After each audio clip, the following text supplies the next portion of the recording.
In a world where anything is possible, in a world where the normal and the paranormal reside, Almost Unbelievable brings to you the stories you want to hear, but fear to hear. Join us in the pit. You have joined the Almost Unbelievable podcast with Katz and Ranty. I'm Katz. Are you there, Ranty? I am. How are you doing today, Katz? I'm doing really, really well today. I'm looking forward to today's story. And as always, I've got a little bit of a quiz for you. Are you ready for it, or is there something you want to tell us? I'm absolutely ready for it, Katz. Go ahead. Okay. Now, regular listeners to our podcast will also know the answer to this question, and I'm so hoping, Ranty, you still remember it. But can you now tell me what a little bastard is? Yeah, of course I can. Yeah, it was James Dean's car. And if you remember from that podcast, James Dean's car was the center of the most unlikely sequence of tragic events that led many people to believing it was cursed, and eventually the car was destroyed. Are you familiar of any other cars that are considered to be cursed? Yeah, I mean, I've had a couple of cars that have been cursed, absolutely. But I've never told anybody about it. But I'm sure you have a very good story to tell us. I certainly do. Now, I'm looking at a picture of a car here that has the license plate A111118. Why is that license plate significant, do you think? 111118. Why is that number significant? I have absolutely no idea. Well, if you turn that into a date, 111118, that is the 11th of the 11th, 18 or 1918, which was Armistice Day, the day that World War I ended. Now, whose license plate could that possibly be? Well, that is the license plate of the brand new car driven by Franz Ferdinand, whose assassination directly led to the beginning of World War I, almost as if the car itself was trying to predict what was going to happen in the future. Now, how did his assassination come about? Well, he was driving his brand new car, which suddenly stalled outside a cafe, where the person who assassinated him took the opportunity, that perfect timing, to walk outside the cafe and shoot him dead. Which, to me, those are two quite strong coincidences. What do you think? Definitely, and I'm blown away by the fact that that registration number was the day of the armistice, but all right, okay, carry on. So out of that mess, obviously, we had an assassination. It's led to the World War. It was horrendous. The car survived the assassination attempt completely unscathed. So it obviously went on to new owners. Now, the first person to acquire the car was an Austrian general named Potiorek, and I'm sure I've pronounced that wrong. Now, he apparently became insane while he was driving the car and ended up having to live out his years in a mental asylum. Was that the end of the story? Well, I'm getting a strange deja vu here, so I'm going to say no. Well, it wasn't the end of the story. The car survived, and it was passed to another German military officer who drove the car down a country road and encountered two peasants who walked out in front of him. So he swerved not to kill the peasants. Unfortunately, he didn't swerve well enough, and he did kill the peasants, but he swerved just enough to then crash the car into a tree, killing himself. Ouch. Yeah, not the end of it, though, because then the car... Are you telling me it survived? The car was repaired, and after that it was passed to the governor of Yugoslavia, who apparently just had no end of bad luck with it. He was involved in 4 separate accidents, losing an arm in one of them. And the governor would often be heard to publicly say that his car was cursed. I don't know how much of the past he knew about it, but he decided at one point to get rid of it. The only person he could then get rid of it from was someone who dealt in... Nobody wanted it, so he managed to get it to an automobile share shop that just traded any old junk. And the next owner there flipped over the car and was crushed to death underneath it. Before it was bought by a Swiss... I can't believe this is still going on. Before it was bought by a Swiss race car driver, who also killed himself by flipping... I don't know why I'm laughing. Killed himself by flipping the car and ended up being crushed underneath it. Now, listen, anyone can Google this. This car is still on show today, and the story doesn't end there. But I feel I'm in danger if I keep talking about the history of this car of people thinking I'm just making this up. So, can cars be cursed? I don't know, but that is one hell of a coincidence. Well, this kind of story reminds me of why you don't like flying, because it's quite possible that these contraptions can definitely be cursed. I mean, James Dean and then this. I mean, this is just too much. Too much. It was incredible. Now, the reason I brought that up is because today's guest did bring two stories to the show, but obviously our shows are we don't have them too long. So what we're going to do is we're going to take the first story that our guest brought, which was about a car that was under the influence of some sort of demonic spirit, a car and a bike. We're going to take that. We're going to play that in a separate podcast, and we're going to play her second story today, which I think you know more about than I do, Ranty. So I'll let you begin. Yes, so our guest today is called Trucky. Trucky. She likes to be called Trucky or Truck. And she has, as I say, she had two stories. Kat has already told you what we're going to do with the first one, but the second one is something to do with some kind of astral projection, so I believe. But I'm going to let Trucky tell you this story. I'm going to sit back and are you there, Trucky? How are you doing, Trucky? Yes, everybody, good evening, and hello to you, Cats and Ranty, right? Yep. Um, now, this one is most, I would not say recent, but it's around 2014 or 2015, and I bet you can actually search the building that I will be talking about. And this happened actually in a bustling city in the Philippines, in Makati. There is this particular building that would I'm not really sure, but probably you can leap it or not. But the building is called Insular Life Building. It was built in 1962. And that time I was working in a call center. I was in a BPO center and um, was training to do calls for the graveyard. And the Insular Building is actually where we held our trainings and the company actually's production area is in a different building, in a more modernized building. Now, when we were doing our trainings, it's mostly around 8 p.m. up until 5 in the morning because we're trying to adjust ourselves to the American time. And what happened was probably on the second day of our training, most of us were still adjusting to the schedule. So we decided to take a nap inside the training room. It's like around four people, and we were like taking each of us took one corner of the room. Now I'm not sure how it happened, but what happened was that I took a nap and then I dreamt of myself sleeping in that particular training room. So I was dreaming of myself sleeping inside that training room. Then I saw my four colleagues in different corners of the room. And this particular girl who was just on the opposite corner of me, there was this shadow that was hovering over her rather.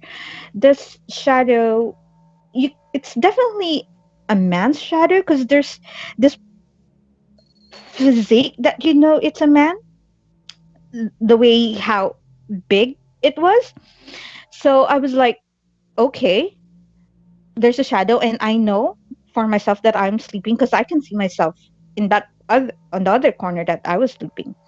But what happened? The next thing that happened was that we were abruptly woken by a friend of ours because the girl who was sleeping on the opposite corner of me was having a nightmare. One of our friends who came from a smoking break came up and he saw that this girl was like having an asthma attack.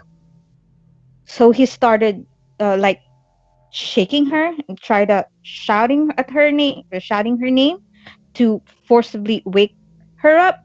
But instead, it woke us up, the other people inside the room. So when they were able to successfully woke her up, She said that in her dream there was this particular man who was wearing something that wasn't part, probably on a different timeline, because she said that it's wearing a coat, it's wearing a brim hat, who was standing over her. I overheard about her story, and I told her that I had the same dream and I saw that particular man hovering over you. And afterwards, she was like, dude, let's not try to sleep again in the training room anymore. I was like, yeah, agreed, never to sleep again. And from that on, I went, from that time until our end of training, we didn't sleep, and we tried to go on groups every time we go out of the building, and or even stay at the building. We never stay at the building or in the training room alone. Right. So just to clarify with that, you both were dreaming, Yep. and in your dream you saw a shadow above her. In her dream, she saw the same shadow. Yes. Huh. These shared dream experiences are things that I am really interested in, because I know people in real life who claim to have had things like that. You know, it's not something I've often given a great deal of thought to because I can't figure out an answer for it. So I've tended to just not try and bother. But it is something that I do find fascinating. It's kind of weird because I, for myself, I know that there are instances, especially when I'm tired or stressed, that I can't control, but I do lucid dreaming. That I know for myself, I'm sleeping. Yeah. I can control my sleep and I can control myself to wake up. But on her end, I'm not really sure what happened, and I'm not sure how come we're seeing things at the same time and what's happening at the same time, which is like, I don't know, parallel words or something. I don't know. Okay. So my housekeeping question on that would be, how on earth did you both start talking about it to each other? When my friend was being woken up by this guy who came from the smoking break, he was like shaking and waking her up. And that time, we were also still taking a nap, and we just woke up because of the commotion that was happening. Then she started telling this guy friend of ours who woke her up that she was having this dream. This particular man was somehow strangling her in a sense. That's why she was having hard time breathing. And then this guy told her that he went to her because she looked like she was having some asthma attack, and she looks like she was grasping for air. How she described it, she felt like she was drowning. I kind of overheard what they were talking, so I decided to share my input. That particular girl was not really a close friend of mine, was not really someone I usually talk to. So when I just overheard of the story, I told her that, you know what, I almost had the same dream, but in my dream I'm seeing you and that particular shadow hovering above you. See, now that's interesting because you've put an extra layer on it there, which was what I was kind of after, really, some kind of additional information. And with you going over it again and explaining that the reason the guy tried to wake the lady up was because he thought she was struggling to breathe, and then she, in her dream, was being strangled by this thing, and then you saw it. See, that's 3 layers of of the same Mm. story. Now that's interesting. Yeah, very interesting. Very interesting. I was interested in you talking about lucid dreaming. We talked about lucid dreaming as a possibility for astral projection experiences on a podcast a while ago, or I suggested it as a possibility for astral projection experiences. And I've had lucid dreams in the past, and they are quite amazing. Unless you've actually had a fully lucid dream, it's very difficult to explain to somebody just how crazy it is. Well, how would you explain, if you were in this circumstance? Obviously, this is completely different because what you have is Mhm. you have somebody that's awake and clearly able to see some person in distress who tells of a dream where she's being strangled by some man in her dream, and at the same time you've also got a kind of witness in effect.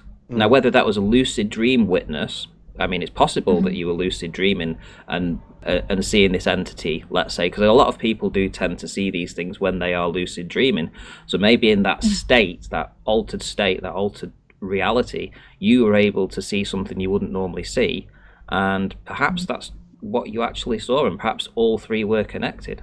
That is the question I have for myself as well, because it's kind of weird that it's not normal to hear a story that two people would be sharing almost the same experience in a sense, and it's in a dream state. It's kind of hard Mm. to explain, but if you think about it, how can you be sharing one kind of a somewhat dream? It's true. Well, my housekeeping question again for this would be: did you, in your lucid dream state or awake or whatever dream state that you were in, did you see the other gentleman come in and try to wake the woman? In other words, were you mistaken in your lucid dream state the guy trying to wake her up and shake her as being the entity that was hovering above her, or was that something different? Actually, I haven't seen him in my dream. All I can remember in that particular dream was that I was standing in the corner. I'm not moving at all.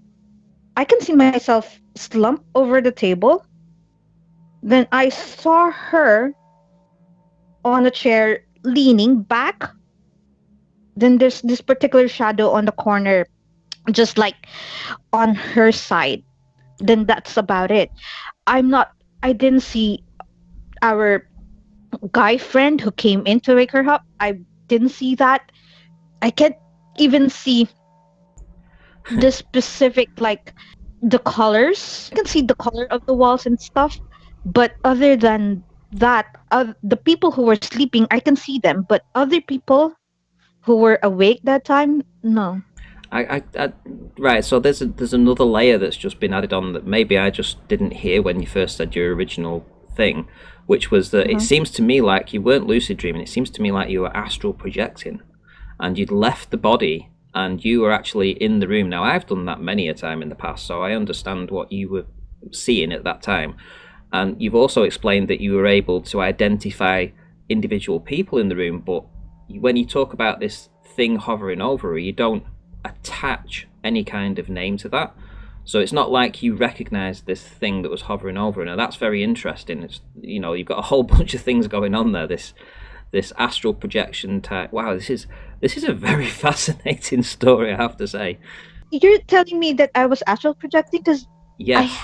I I know for sure that I haven't done that, or probably I didn't know. I don't know. Well, if you're seeing yourself in the bed and you're floating in the room, looking down on yourself and able to see other people, that tells me that the spirit has left the body. Now, in when I was a child, I was able to do that quite a lot, and I would often be leaving my body and floating around my own bedroom to the point where I Mhm. was able actually to train myself to actually leave the room and fly out the window, and then obviously Mhm. that led on to other kind of things. But the original first steps of doing that was actually just in the room. You would leave the body but still be in the room, and that's exactly to me what it sounds like. It sounds like that you are astral projecting, and in that astral projection realm, you're able to see a lot of different things. You're able to see other entities, other spirit things, and reality, humans in reality, your body, her body, etc. So it Uh-huh. makes absolute sense now that this is why you were able to see what she was seeing in her quote unquote dream or attack or whatever it was that was going on. It's very, I mean, maybe that's the reason you astral projected. Maybe you psychically needed to leave your body because something was going on at that time, because some entity came into the room, and maybe your, I don't know, sixth sense, let's say, allowed you to astral project at that time to see what was going on. I see. Because I really thought when that happened, I was just lucid dreaming. I'm not really, I don't have enough information regarding astral projection that time. I was just thinking, I'm dreaming, and since I'm seeing this kind of stuff and I can still feel myself and probably control myself or force myself to wake up, I was just lucid dreaming. That was what I was thinking that time. What did it feel like when you decided to wake up? Did anything special happen? Actually, there's none. That's the weird part. I was like, when I woke up, it's just like I was walking up from a that's it. Did you feel that you needed to return to the body at any point? None that not really, not, no, I don't, I'm not really sure. I don't remember. Okay, and one last thing, you didn't feel like you were being pulled back to your body at all? No, I am not really sure. I can't even remember if that's how I felt. All I can remember is that there, when I woke up, it's like me having this deep sleep. And when I heard them talking, it's just that it triggered the dream that I had. And that's just about it. Okay, anything you want to add to this, Kat? There's a lot that I want to talk about in terms of dreams and how dreams are remembered and stuff, but I need to make sure that I'm getting my facts right before I do that. So I'm not gonna ask anything else at this point, but I'm gonna put a lot of research into this story when we are done, because I've got some inklings of ideas, but I don't want to say anything in case I end up being totally wrong just yet. Okay, and for me, I'm just going to clarify before we wrap this up. I'm just going to clarify from what you've told me. So I just want you to tell me if there's anything wrong that we've got wrong with this story. Just let me know. But you were looking down at your body as well as other people's bodies inside this room where you were sleeping during a break, and you saw your friend struggling to breathe or something like that with an entity, what you could say, or a shadow above her, and then you woke up because you heard something, or you just woke up and your friend then told you that she was dreaming about being strangled, and this guy that tried to wake her up said that he saw her struggling in her sleep, and that's why he was shouting to wake her up, which obviously woke you up. Is that right? Yes, that's right. Actually, the commotion that they were doing is the one that triggered me to woke up. Okay. Right, okay, well, thank you for the story again. What a wonderful story. Thank you for appearing today on the podcast. Obviously, we'll need to do a little bit of research on this and figure things out. But for now, thank you very much, Yeah. and we look forward to speaking to you again soon. You have a good night, or rather, good day. Thank you so much. Cheers. Bye Thank bye. you. Bye-bye. Bye. Truckee, thank you so much for coming on. That was another fantastic story. I am really enjoying this podcast at the minute. The variety of stories we're getting, the problems they're causing me trying to think of some sort of scientific explanation for what might be going on. But it's great fun. I need a bit of time to go and recover and think of what I'm going to say about that. So I'm going to pass you to Ranty for his views. Ranty, off you go, buddy. Okay, well, this is a story that's very close to my heart, at least anyway, because as a child, and I've told this before on some of the other podcasts, I could absolutely astral project. And what Truckee is describing here is typical early onset astral projection. And that would be where you leave the body, you're not sure what you're doing, the body floats around for a little bit, looks down on things. You're unaware of, you're actually in control of the situation. You're actually there in the real world, but also in spirit at the same time. And it's a very weird and very surreal feeling if you've never actually experienced it. And I think Truckee was a little bit shocked that I attributed the idea that it could have been astral projection as opposed to some kind of lucid dreaming. So there's obviously two distinctions there with what is a lucid dream and what is astral projection, but it sounds to me for sure that she was definitely explaining something that you would definitely attribute astral projection to. Moving on from that, what she saw and the fact that the person who was being quote unquote attacked by this entity, let's say, also had a dream that she was also being attacked by something.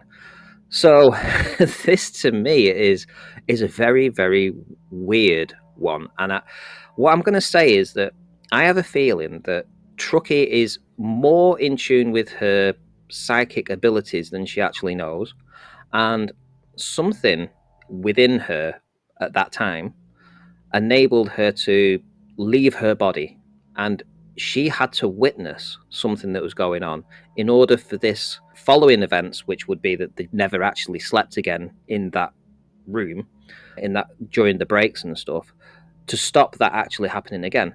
Well, if she hadn't have left her body and was able to see this thing attacking her work colleague, she would never have told them about it. And it's quite possible that this lady, if she was being singled out for some kind of poltergeist activity or attack, then she quite likely may have fallen asleep in the room at another date.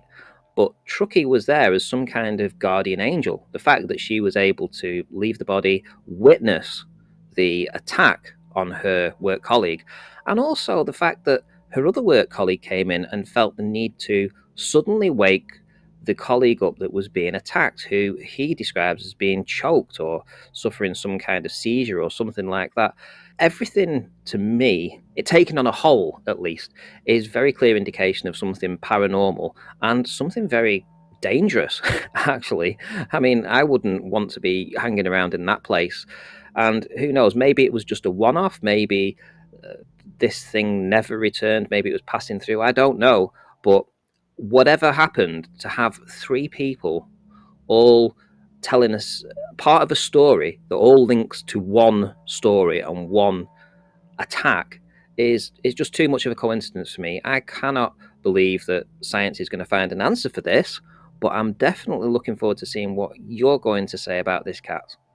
So this is a very, very interesting one because of the timescale that the story all happened across. The fact that they both woke up, if you like, and then talked to each other and immediately shared that information that, you know, I've just seen you being attacked, and I felt like I've just been attacked. That's all across a very short timescale like that. That makes it very, very interesting, very, very difficult. I wonder if, in retrospect, the timescale was just a little bit further apart, and you know, it gave Truckee the chance to have maybe an extremely vivid dream or lucid dream where she's incorporating the memories of a conversation she's had with her friend. That would seem like a likely explanation for me, but it's very difficult for me to even become near to explaining why they'd have that shared experience while they're both asleep, unless if they are sleeping in the same environment, there is some sort of external stimulus, external noise, or so we all know that, you know, when we're asleep, if we hear noises in the room, that can influence our dream. Have they heard, if we are in a hospital, you know, the screams of patients who are in pain? Have they heard crying people outside who are upset? Have they heard some sort of traumatic thing that has affected both of their dreams and, you know, made it a traumatic experience for both of them? And then over time, as the conversations between them has occurred, they've attributed a certain significance that maybe wasn't there in the first place. And it's very, very difficult for me to explain what might have gone on there. I wish I'd have been in the room at the time, is all I can say. I wish I could have seen the real timescale in which that had all unfolded. But to take it as we were told it, I can't find an explanation. Woohoo! We have something that cats can't find an explanation for. This is becoming more and more of a habit, I think.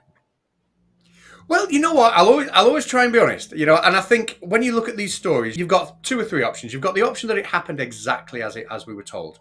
You've got the option that the person telling the story genuinely believes that it happened in the exact way they're telling us, but you know, there's some sort of recall issue or some sort of malleable memory effect that's gone on.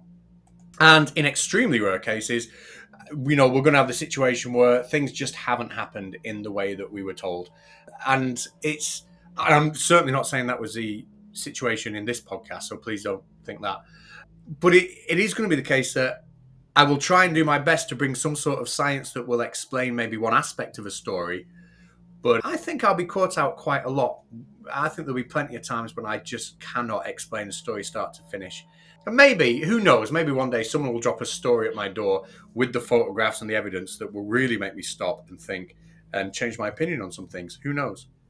Yeah, and just following on from what Kat says there, is that if you want to try and change his belief system, if you want to try and convince him that there is something out there, that something's happened to you, maybe you have experienced something yourself that you just want to tell somebody. Maybe it's a story that you've told a lot of people. Maybe it's a story that you've never told. And maybe you want to get it off your chest and contact us and be a guest here, because there's one person that believes in the paranormal and there's one that's still a skeptic.